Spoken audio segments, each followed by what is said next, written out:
Good morning, everyone, and thank you for joining us for the press conference on the filing of a complaint concerning unconstitutional surveillance of Julian Assange and attorneys and journalists who visited him. I'm Heidi Bogosian. I'll be moderating this morning. We'd like to ask journalists, if you haven't already, to please turn off your camera and to mute yourself. When we get to the question and answer portion, we will ask you to unmute yourself if you have a question to ask. Today, we'll be hearing from 6 speakers. They are Richard Roth, lead attorney of the Roth law firm; Robert Boyle, civil rights and constitutional law attorney consulting with Richard Roth on the case; Margaret Ratner-Kunstler, criminal and civil rights attorney and a plaintiff in the case; Deborah Herbeck, a media attorney; John Getz, a journalist who visited Julian Assange; and Nathan Fuller, director of the Assange Defense Committee. We will begin with Richard Roth. Richard, thank you.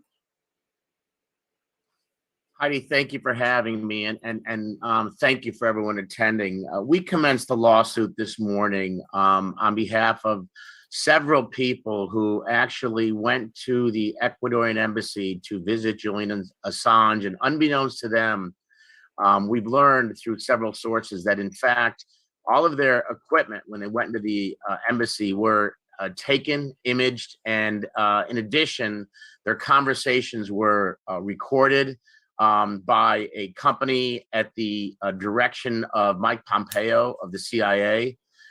It is somewhat startling that in light of the Fourth Amendment protection we have in the Constitution, that the federal government would actually go ahead and take this confidential information, some of which is attorney-client privilege, some of which were the journalists, and even some of which were doctors that visited Mr. Assange. So we commenced an action against the CIA, Mr. Pompeo, and the various entities that were engaged in these nefarious activities based on the Fourth Amendment for damages and for the return of all this information, which was improperly gathered during the visits to Mr. Assange.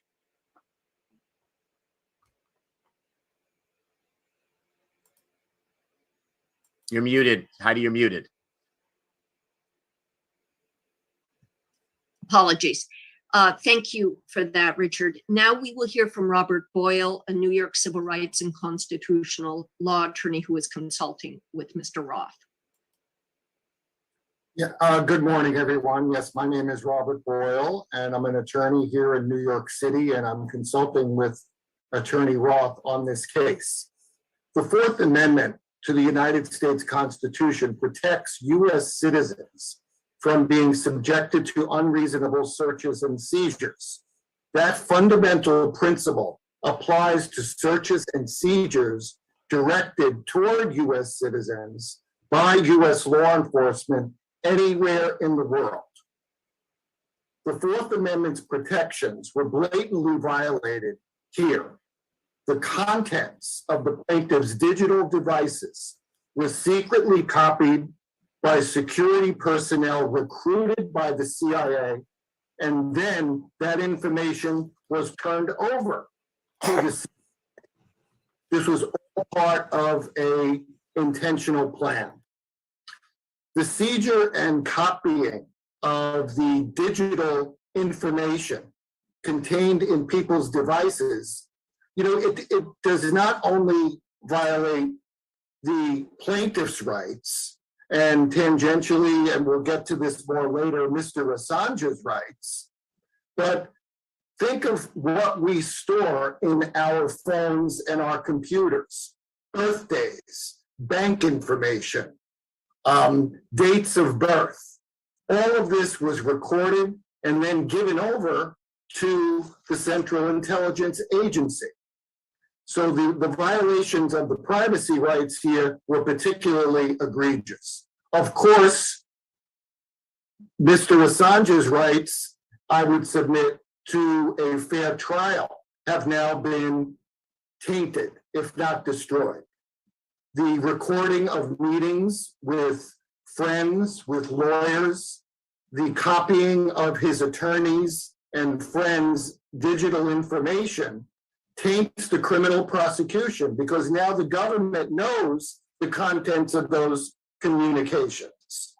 And there should be sanctions, even up to dismissal of those charges or withdrawal of an extradition request to in response to these blatantly unconstitutional activities.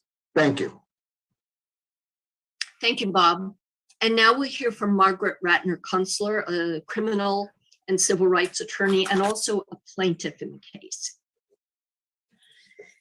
As a criminal attorney, I don't think that there's anything worse than your opposition listening in on what your plans are, what you intend to do, and your conversations. It's a terrible thing, and it's treated by the United States courts as a terrible thing. This is not something that hasn't happened very occasionally in the US. And the result has very often been a dismissal of the indictment. I'll give you one example, and there are others who will give others. In the Wounded Knee case, there was an FBI agent who listened in at the door and reported. He also did a couple of other things, like dealing with a witness. The judge in that case dismissed the indictment for gross misconduct. And gross misconduct is exactly what has happened here. And I don't understand how the CIA, I guess through the insanity of Pompeo, could think that they could do this. This is so outrageous that it's beyond my comprehension. Thank you, Margaret. Now we'll hear from Deborah Herbeck, a media attorney who has visited Mr. Assange. Good morning. I am a media lawyer, and I have represented WikiLeaks journalists and videographers. I visited Julian Assange at the Ecuador Embassy in London a few times during his stay there to discuss sensitive legal matters. On arrival, there was a strict protocol for the protection of Julian, we were told. Passports, mobile phones, cameras, laptops, recording devices, and other electronic equipment were turned over to the security guards in the lobby. We learned much later, through a criminal investigation under the supervision of a court in Spain, that while visitors like me were meeting with Julian in the embassy conference room, the guards next door were taking apart our phones, removing and photographing SIM cards, and we believe downloading data from our electronic equipment. Their boss, David Morales from UC Global, who appears to have been recruited by the CIA through associates of Sheldon Adelson during a visit to a tech conference, was making regular trips to Washington, D.C., to New York, to Las Vegas, reportedly to hand over thumb drives and to receive further instructions from his US government handlers. In other words, during our meetings with Julian at the embassy, recordings of our confidential conversations and the contents of our electronic devices were being delivered into the hands of the United States government. I'm a New York lawyer. I have the right to assume that the US government is not listening to my private and privileged conversations with my clients, and that information about other clients and cases I may have on my phone or laptop are secure from illegal government intrusion. This is not just a violation of our constitutional rights, this is an outrage. Thank you. Next, we'll hear from John Getz, a journalist who also visited Mr. Assange. Yeah, good morning. My name is John Getz, and I'm the editor of investigations for the German public broadcaster NDR. And between 2011 and 2017, together with the Süddeutsche Zeitung, we were in a partnership. We were often partners, put it that way, with WikiLeaks when it came to doing different stories. And we went to the embassy. I went to the embassy repeatedly in that time, also 2015, 16, 17, to discuss stories and basically to have kind of editorial discussions about stories we were going to do or not do. And I find it quite disturbing that what was essentially a private editorial situation was conceivably or possibly or likely being listened to. The procedure that the others have spoken about was also the procedure that I experienced in the many times I went to the embassy, that my phone was taken. Often other electronic stuff was there. I'd love to find out exactly what was done. I also know, because I am, and the broadcaster, NDR is behind this. We also sued UC Global in the Spanish case for having listened to our conversations. And we found in that process a series of documents that they prepared about my meetings with Assange when there. And so I just find it very disturbing. And I thought that we were protected, especially as an American citizen, by the Fourth Amendment. Thank you, John. Our final speaker is Nathan Fuller. Nathan is director of the Assange Defense Committee. Thanks, Heidi. And the Assange Defense Committee can be found at assangedefense.org. I just want to give an overview of, put this in context a little bit, and remind people Julian Assange is facing extradition from the UK to the United States, where he is charged on unprecedented charges for publishing. Julian's currently detained in the maximum security Belmarsh prison in London. He's been there for 3.5 years, nearly 3 full years of which has been for no conviction at all. He's just imprisoned because the US has requested his extradition. And so here in the US, we're fighting against that extradition, but we're also building a support network in the event that he is ultimately extradited. And we want to educate the public about the dangers that the prosecution poses to all of our basic rights. Our journalists' right to publish what is in the public interest, and our own right to know what our governments are doing in our name. And the public should know the lengths that its own government is willing to go to silence the journalist who publishes information embarrassing to the regime, spying on his conversations, seizing devices of his visitors, and even plotting to kidnap and kill him, as Yahoo News reported, all while he was a political asylee of Ecuador. So this should worry anybody who values investigative journalists and journalism and the unprecedented, and should be aware of the unprecedented threat that this prosecution poses to it. So please check out assangedefense.org. We have upcoming events listed on our events page, and we keep covering the extradition proceedings, court reports, so you can go there for more information. Thank you, Nathan. And now we will entertain questions. I see that a few hands are already raised. For others, please push the button inside the Zoom to raise your hand, and we will call on you one at a time. When called on, please state your name and your media affiliation. Thank you.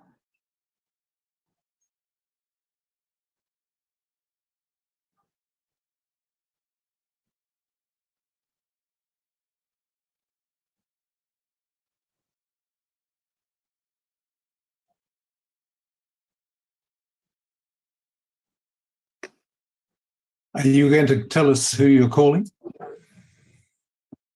Yes, Trevor, are you going to be calling on people? Or shall I just start while you're waiting? Yes, thank you. Please do. Hello, my name is Joshua Rosenberg. I'm a UK-based legal journalist, and I've been covering this case really since the start. I appreciate that you're ultimately suggesting that this should lead to the withdrawal of the application for extradition. But in the meantime, are you alleging that there's any breach of English law? And are you saying that this should have any impact on the proceedings in England and Wales at the moment? So this is Richard Roth. I can answer that. We are alleging that it is a breach of the Fourth Amendment of the U.S. Constitution. Bob, you can chime in as well. Any U.S. citizen, whether they're in the country or not, is entitled to the search and seizure clause, to not be searched or have their information seized.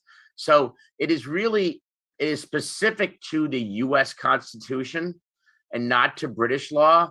But I would imagine that British law has something parallel. But this lawsuit is in the US, it is in New York, it is on behalf of US citizens, and it is for a violation of the US Constitution. So it's not going to have any impact on the current proceedings in the United Kingdom unless you persuade the US government to withdraw the extradition request. Bob, I think that's fair. You're muted, Bob. Bob, you're muted. Certainly, that's a question that could be better answered by the attorneys representing Mr. Assange in the extradition proceeding. But this particular case is seeking relief in the US courts for violation of US constitutional rights. It may very well have an effect legally in the UK, but that's something you should pose to his attorneys in that proceeding. Okay, thank you very much. I'd also like to, I think Deborah would like to comment on that as well. I just had a brief, Bob kind of handled it, but I just had a brief, wanted to make the point that one of the components of whether extradition is appropriate is whether whether Mr. Assange is likely to have a fair trial in the US. And this is just one of many indications that that's not in fact the case. So I would imagine that the behavior certainly should have an impact.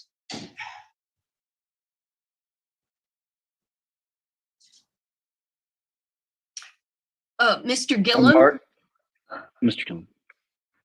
Oh, hi. Can you all hear me okay?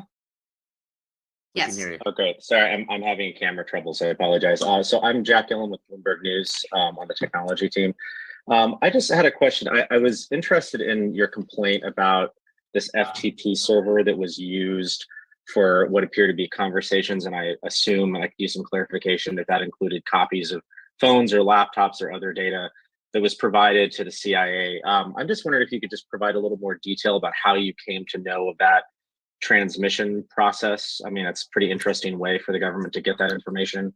And if you could also, a second question, if you could speak to if there were any other government agencies such as the Justice Department or other investigators under either the current or last administration that may have gotten access to this data as well. I know you're only suing the CIA, but I wasn't sure if other US agencies may have gotten a copy of this too. Thank you very much. Sure. So I can take that. There is a Spanish court proceeding. There's a proceeding going on in Spain where all of this information is coming out. In fact, they've subpoenaed Mike Pompeo to testify. And what we've learned from this proceeding, although a lot of it is sealed, is that there was a process by which we believe the CIA actually implemented a procedure which the CIA implemented to obtain not only the recordings, that is the conversations that were had by the Assange and his lawyers, Assange and his doctors, but also, as Deborah pointed out, very specifically, when one went into the Ecuadorian embassy, there was a process by which you gave them everything, and we've learned through the Spanish proceeding that everything there was copied. Every single person that went in to see Julian Assange at the embassy, all of their information was imaged, and we have reason to believe, based on the allegation of the complaint, that that was all done at the direction of the CIA, as well as comments made by Pompeo when he first was appointed the director of the CIA. So it's pretty outrageous. It's very outrageous conduct, and we believe that it's detailed in the complaint. There was a Las Vegas convention. There were communications, and all of which is a subject of this Spanish court proceeding. Thank you. Excellent. And Margaret Kimberly? Yeah. Sorry about that. Margaret Kimberly? Hi, good morning. Question, you mentioned Pompeo was CIA director and then Secretary of State. So these events began when he was CIA director? This is prior to his being Secretary of State? That is correct. That is correct. And in the complaint, we detail the fact that when the very first thing Pompeo did when he was actually appointed the director of the CIA was he had a press release. He had a press conference, in fact, where he denounced Julian Assange And he went on about how he is essentially a, he says that essentially, and it's in paragraphs 22, 23, 24, 25 of the complaint, he pinned Julian Assange as being a non-state hostile intelligence service. Something I've never heard of before. Julian Assange, as mentioned earlier, was a publisher. To say that a publisher is a non-state hostile intelligence service sends a shockwave to the entire to every publisher in this country. And so that's essentially, yes, that is essentially alleged the complaint, and those are the facts that we've learned. Thank you. Then Joe Loria.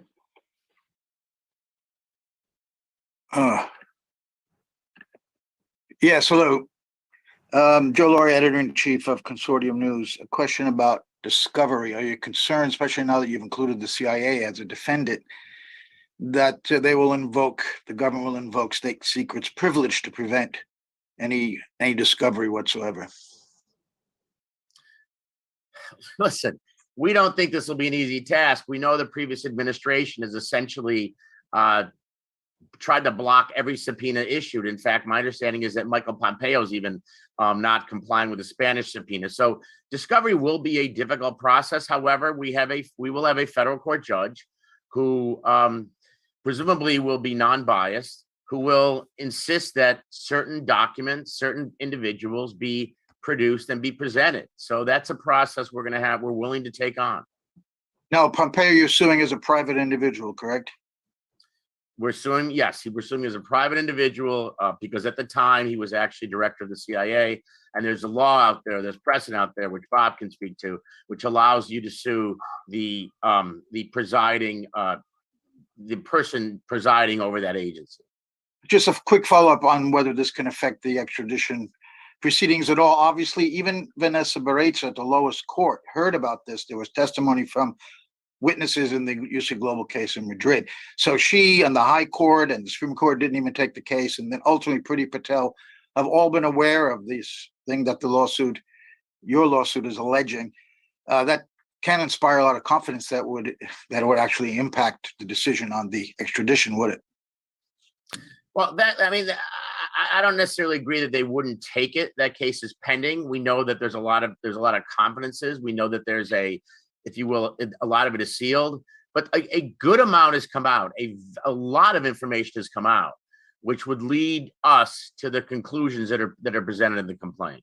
Now, what I meant was that the British courts and the Home Secretary have gone ahead with the extradition, even though they're all aware of what you're alleging. Pretty much, that came out earlier. Yeah, that's true, but as the first questionnaire asked, the British courts are not looking at it from a U.S. constitutional eye. We are looking at it purely based on the Fourth Amendment. The Fourth Amendment does not let you do that, and that was never presented to the British courts or even to the Spanish courts. Thank you. Thank you very much. Okay, Mary Kostakidis.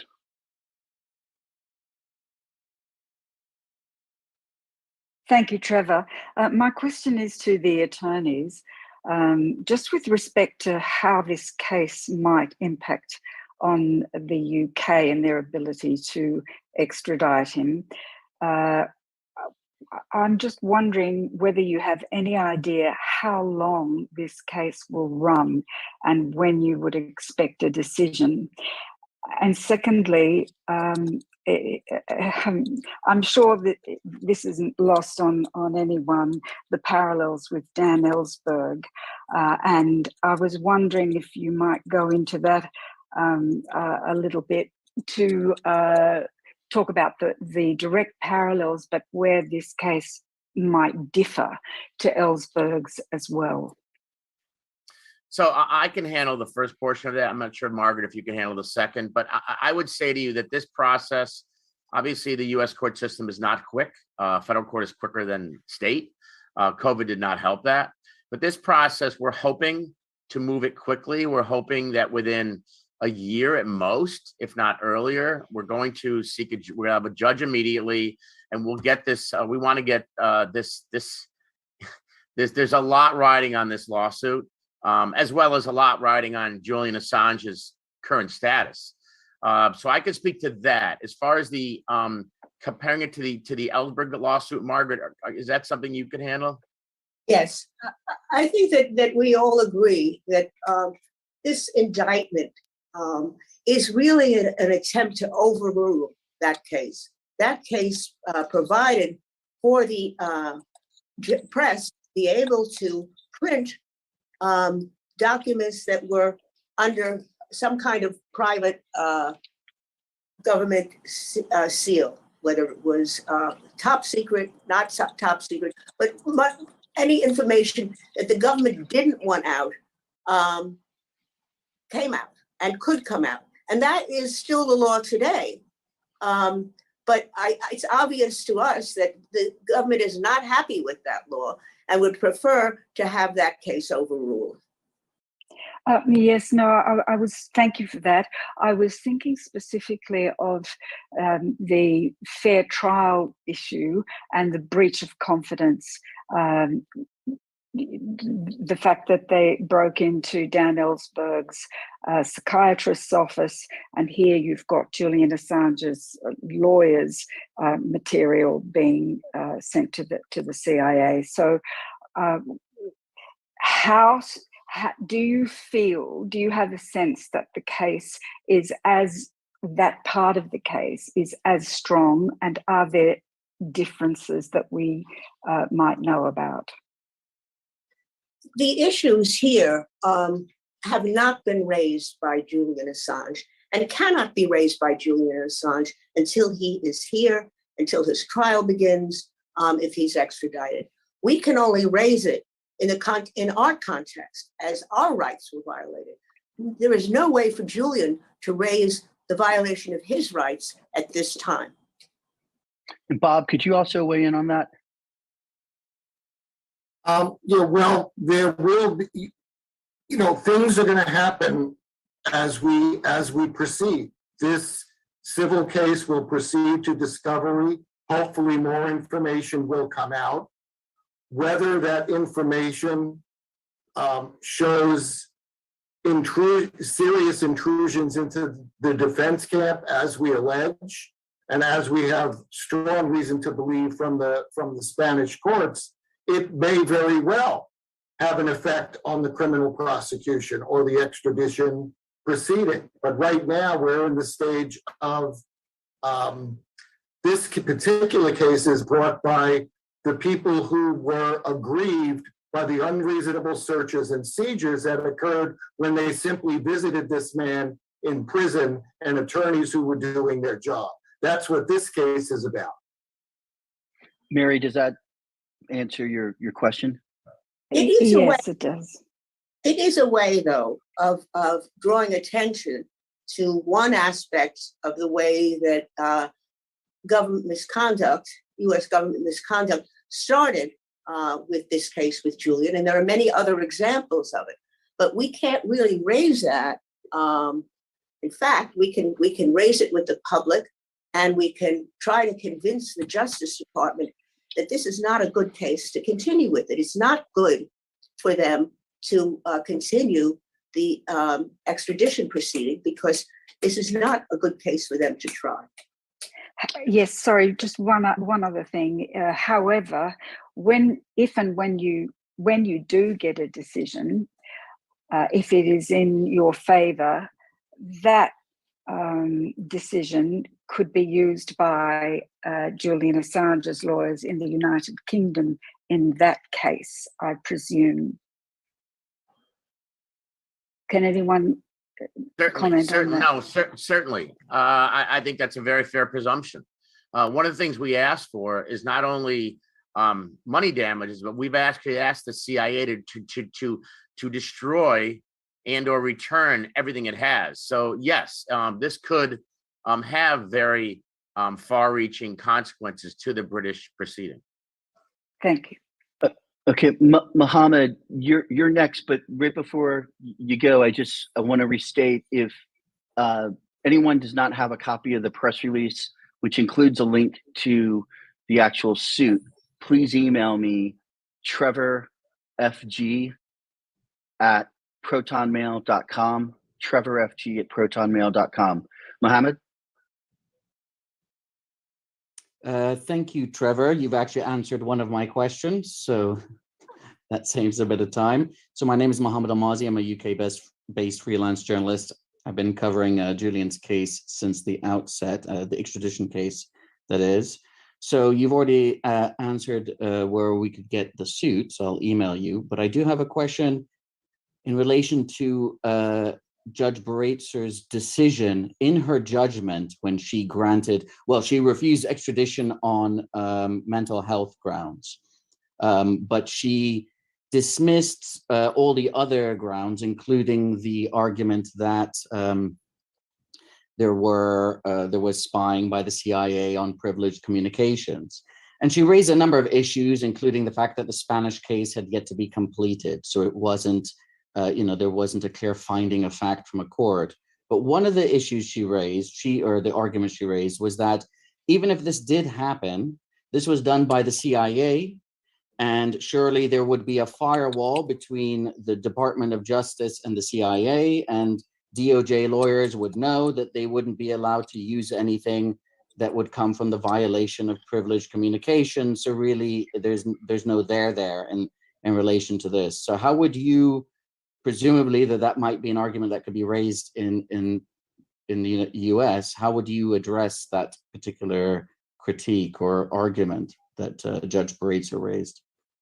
Well, I can jump in on that one. Go ahead, Bob. Should that happen, the government would have to prove that the information that it has is not tainted by the illegal searches and seizures. So the onus will be on the government. It's not simply a fact, well, the government would stand up and say, we have this wall, nothing is going to be shared. They're going to have to prove that at that time. And clearly, if Mr. Assange is in this country, his attorneys will have the opportunity to challenge all of that. But right now, it's unclear at best as to whether any such wall would protect Mr. Assange's due process rights.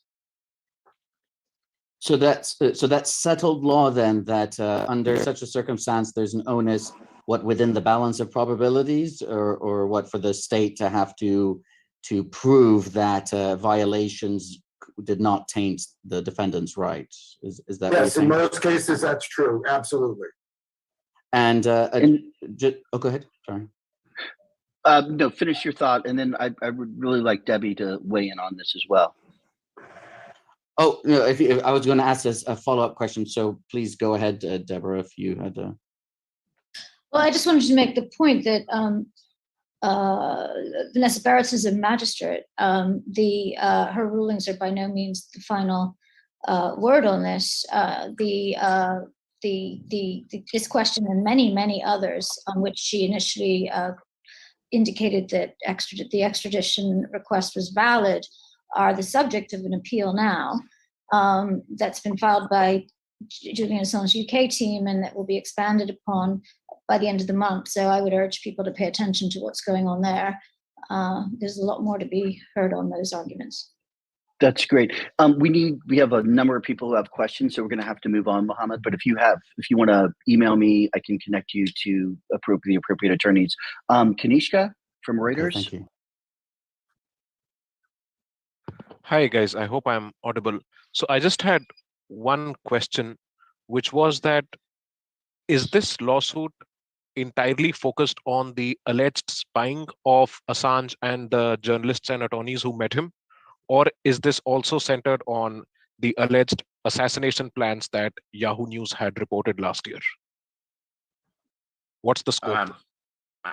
Any of us can answer that. The answer is it's the former, not the latter. It is focused on the spying. The plaintiffs here, remember, are the people that are on this Zoom chat, all of whom have had rights violated.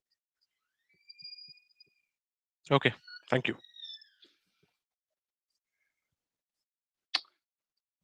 Okay, Kathy, who do we have next? We have Joe Loria and William Goodman and Chip Gibbons. Okay, let's go to William Goodwin, if that's okay.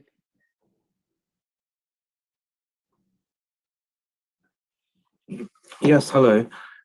Could you tell me, could you elaborate a bit about the strength of the evidence showing that material went from the US Embassy through to the CIA? I think, as far as I understand, there are quite a number of dots that need to be joined in order to show that that took place. Could you talk me through that? So I can start, and Bob, you can chime in. If you look at the complaint, you start in the paragraphs in the 20s and go onward. You can see we describe how this entire process was thought up of. We've taken information from the Spanish court system. We've taken information that Pompeo himself stated, and certainly there's plenty of circumstantial evidence right now that would lead a reasonable trier of fact, which is a juror, to conclude that the CIA possesses it. Certainly, will be entitled through discovery to get more information. But the nucleus of information we have thus far, which predominantly the allegations we've learned, as well as the Spanish court proceeding, lead us to that conclusion. Okay, Matthew Russell. Yeah, sure. Thanks a lot. So Matthew Russell, the Inner City Press. I've emailed you for the complaint itself, but I wanted to ask, I guess I cover the Southern District of New York Courthouse, and I wanted to know whether you guys have asked for any emergency relief, because cases do go quite slow here, as I'm sure you know, and whether I also cover here the recent case of Joshua Schulte, who was accused of leaking Vault 7 to WikiLeaks, and it was sealed. The case was, the criminal trial was sealed. He tried to get Pompeo, he couldn't get him in as a witness. I'm wondering, I guess, if you could just speak more sort of about the legal strategy to actually have this impact the impending or possible extradition in terms of the speed of the case. Thanks a lot. Sure. So we have not sought any expedited discovery yet. We want to have a judge assigned. We're in an interesting yet odd world. On the one hand, there's COVID, which slows everything down. On the other hand, judges are setting up conferences. Everything's done by Zoom, so it's a much easier process. So once the judge is assigned, we will decide. Bob and I and our team will decide whether or not we want expedited discovery. As far as Pompeo fighting it, we expect it. We expect him to fight that. We never thought this was an easy challenge, but we're bringing it on. I want to go to Chip Gibbons, but right before I do, I just want to also announce that I'm going to provide a link to the lawsuit that has been filed in this chat. I think that way everybody can immediately get it, if that's good. Excellent. So Chip? Oh yeah, this is Chip Gibbons. I'm covering today's press conference for Jacobin Magazine. My question is for the attorneys. The U.S. court system has raised over the last 2 decades now a number of barriers to bringing any sort of recovery for human rights or civil liberties abuses.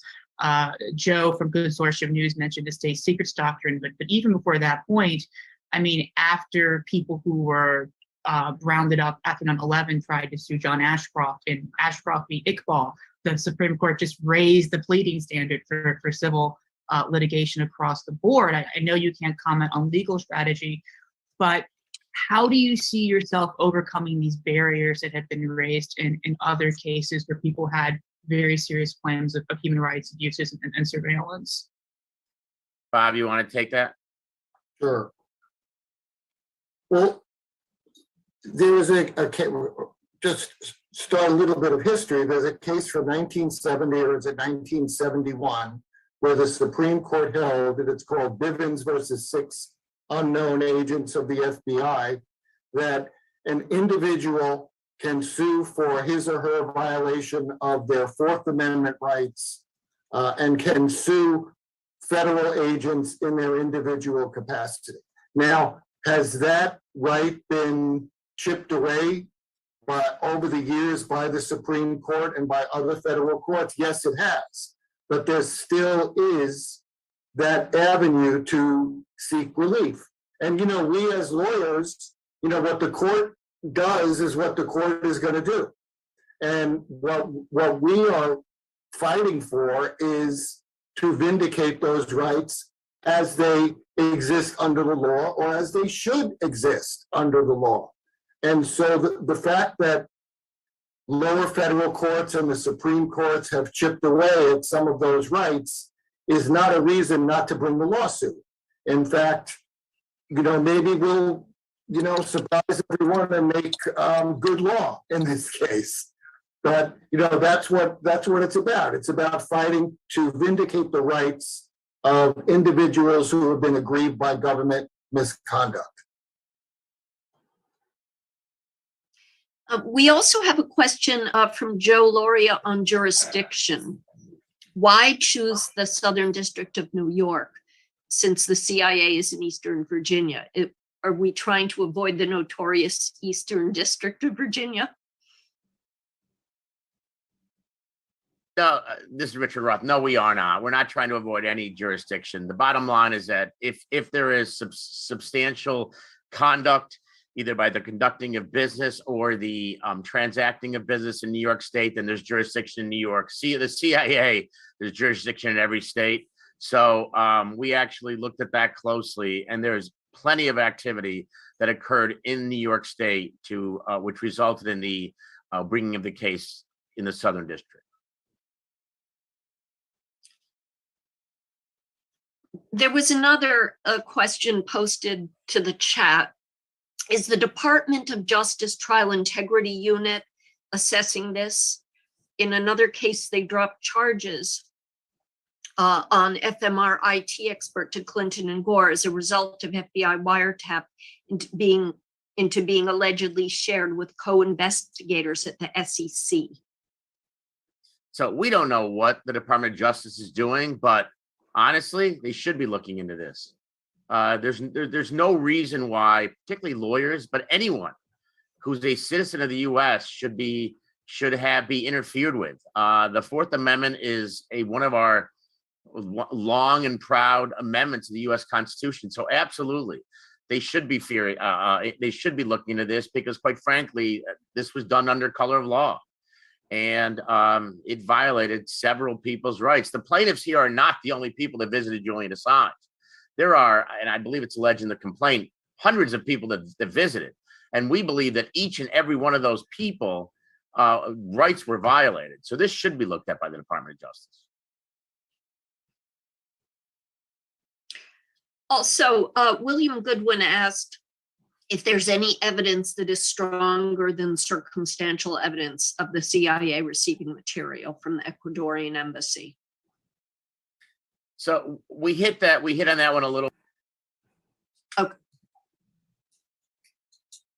I'm sorry. We hit on that a little bit. There is strong circumstantial evidence that the CIA has this information. We believe there is sufficient evidence to allege it in a complaint. And we further believe that once we take the deposition and we get documents from UC Global, from different entities, we're going to find some very, very troubling facts, which really are at the hands of the CIA and Mike Pompeo.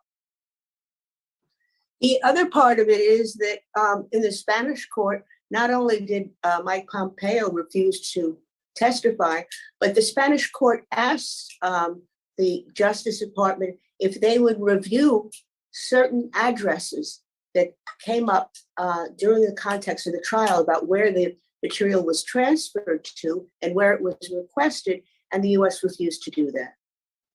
And I would also add that in the Spanish proceedings, witnesses have testified as to conversations with Mr. Morales, who's also a defendant in this case and a defendant in the Spanish proceedings, where he admitted essentially that information was being, not essentially, he admitted that he was recruited by American intelligence and provided the information to American intelligence. Under the rules of evidence, an admission is not circumstantial evidence, it's direct evidence.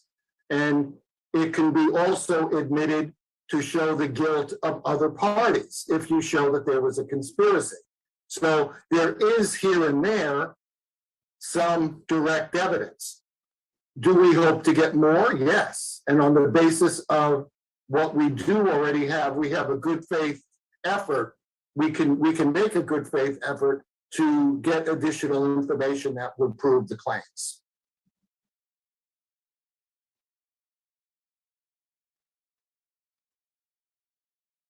Trevor, you're muted. You're muted. I just wanted to let folks know that I have uploaded a link to the lawsuit that was filed this morning, and it is in the Zoom chat. So folks should be able to get a copy of it there. Todd McGreevy from River City's Reader has a question. What was the Sheldon Adelson reference at the start of the news conference? Missed his alleged role in these allegations. Deb, you want to take that one? Sure. Margaret? Essentially, the allegation is that, and there's a lot of information to support this, that David Morales, who was the CEO of UC Global, went to a Las Vegas convention called the SHOT Convention, it's a private security company convention in Las Vegas in January 2017 or thereabouts.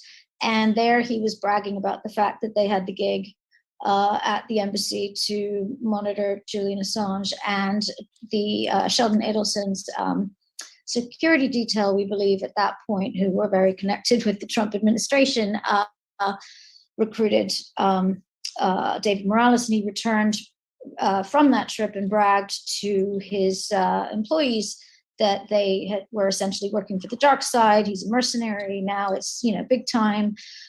There's a lot of quotes about this, and this is all this all came out in the course of the criminal investigation against UC Global that's going on in Spain right now, that is being supervised by a high court judge there, and that is the judge that has seen enough evidence to ask the Mike Pompeo to testify, to flesh out what the CIA links are, that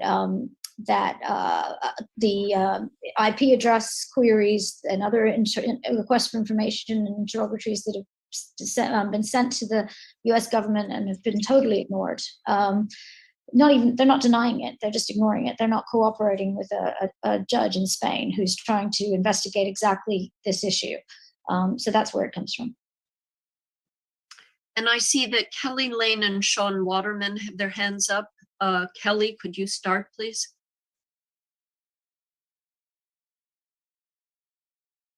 Yes, just one moment. Let me get my camera on. So my question is about the court district. This is the Southern District of New York? That's the same where Donziger's case was heard? I guess I wanted to know if anyone had any more information about who the possible judges are, because we say someone said it presumed fairness in the court, but I just wanted to know if anyone could elaborate on that a little bit. Bob, you want to take that one? Well, I mean, there are dozens of district judges in the Southern District. We don't know yet which judge has been assigned to this case. I would think, hear about that today, but there are dozens of district court judges. And when you file a lawsuit, it's assigned to a particular judge on a random basis. But we don't have the name of that judge yet. Okay, Sean Waterman. Oh, sorry. I'm sorry, Kelly. Did you have more? No, I was just saying thank you. I just, that case was very concerning, the way things were ruled there, but, so thank you. Sean? Yeah, I'd like to ask the defendants, forgive me for not turning my camera on, the apartment's a bit of a mess today. I'd like to ask the plaintiffs, rather, if they would characterize the danger that this alleged behavior by the CIA represents, and sort of how they personally feel about what if it's true is a fairly egregious violation of their privacy. Thank you. I just wanted to say one thing, and that is that when our electronic devices or my electronic devices were copied or whatever, that it's not just my dealings with Assange, right? As a journalist, I'm involved in an investigative team, as I said before, with the Süddeutsche at the time and NDR, and there's a whole lot of stories that where there's a lot of information about those stories in our devices and in my device. And so that's another reason why I think it's important. Mohammed has a quick follow-up question, if we can go to this. He asks if we actually have standing to ask or demand that the extradition request be dropped, given that the lawsuit is being brought only on behalf of U.S. persons who are not acting on Julian's behalf. So we're not asking, just so we're clear, we are not asking if the extradition proceeding be dropped, but some of the comments made here, particularly by the plaintiffs, are that how fair can that be if in fact they're taking our information? The result of this litigation is not to drop it, but it has there's a ripple effect. And the ripple effect is how fair is it for the US government or for the Brits to continue to go after Julian Assange when in fact they're engaging in this conduct? Deb, I think you want to add to that? Yes. I do. In the actual court case, part of the relief that we're requesting does not include dropping the charges, dropping the extradition, but as an American citizen, as an attorney, as a human being, I and many of my colleagues, including the plaintiffs, are absolutely calling on the DOJ to drop the charges, to not counter the appeal that's being lodged based on an extradition charge that was commenced by the Trump administration. Obama never, ever never did this. This was something that the Trump administration did. And they, for whatever reason, the Biden administration and Merrick Garland are permitting this to continue, even though it's anathema to democratic values of press freedom. This is a much broader issue than the court case. The court case is about our constitutional rights, but we are categorically calling for the extradition case to be dropped. And there's a certain irony here in that this very morning, Senator Rand Paul actually is asking for the repeal of the Espionage Act, the very act which they're going after Julian for. So hopefully that consensus will get stronger. And yes, that's not the goal of this lawsuit, but that we can't deny that is a goal. Okay, I think we have time for maybe one or two more. Kathy, I don't know if there was a time limit on this, but so I'm not sure when it's going to. No time limit. Oh, no time limit. That's just fantastic. Let's be here all day. I think a few individuals have left their hands up. So to make sure we see who really has another question. I think Joe Loria has a follow-up. I know that. And looks Margaret. like Margaret does too. Perfect. Joe, are you there?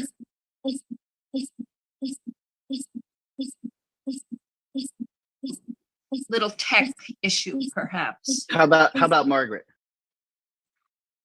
Thank you. Are you anticipating, Margaret Kimberly from Black Agenda Report, are you anticipating what Pompeo's defense will be? Is there some sort of executive privilege he can claim? Are you, what do you think his defense will be? Well, Bob, you want to handle that? either of us can do it. We assume he'll raise a whole host of defenses. I wouldn't want to speculate as to what he would raise at this point. I don't think we're going out on a limb to say that, as Richard said earlier, that there's going to be issues of executive privilege and secrets and so forth that are raised at a minimum in the course of discovery and maybe as substantive defenses to the case. So, we'll see. The ball is, once we've served the complaint, the ball is now in their court to issue a responsive pleading, and we'll see what that says.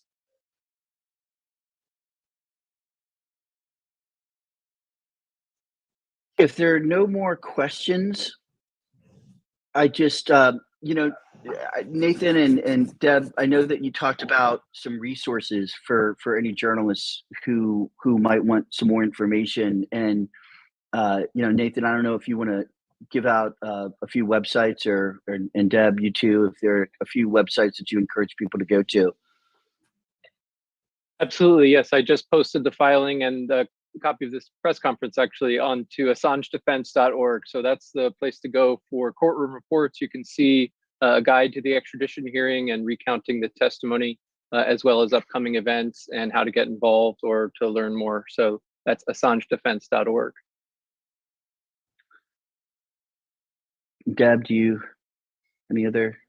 Yes, I am posting links to two really important publications. One is, I just got one. Niels Meltzer, who was the UN Special Rapporteur on Torture, has recently published a fantastic book, really delving into the character assassination of Julian Assange and how the government has manipulated the way in which people see Assange and how effective that's been as a tool to undermine the very legitimate arguments that we have. And then a little bit older, but still extremely important, is the Or Books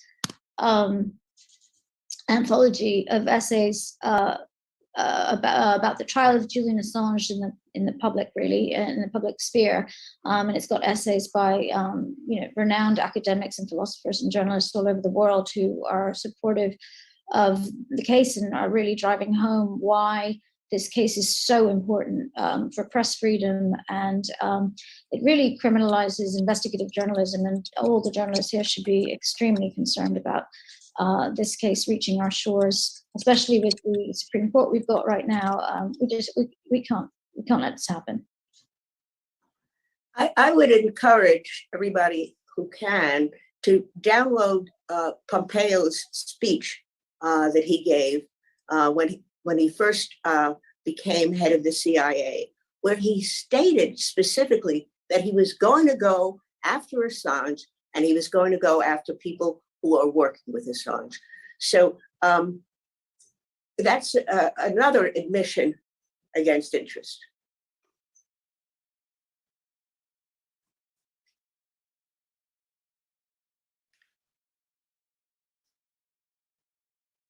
You're muted, Trevor. Be great if you had somebody who knew what they were doing. Sorry about that. For any journalist who has any further questions or would like to speak to any of the participants, I have put my email and cell phone in the message to everyone in the chat. So feel free to email or call if you'd like to follow up with anybody else. And thank you all for your very thoughtful questions. Thank you, Heidi and Trevor. Take care, everyone. Have a great day. Bye. Take care. Thank you. Bye-bye. Thank you all.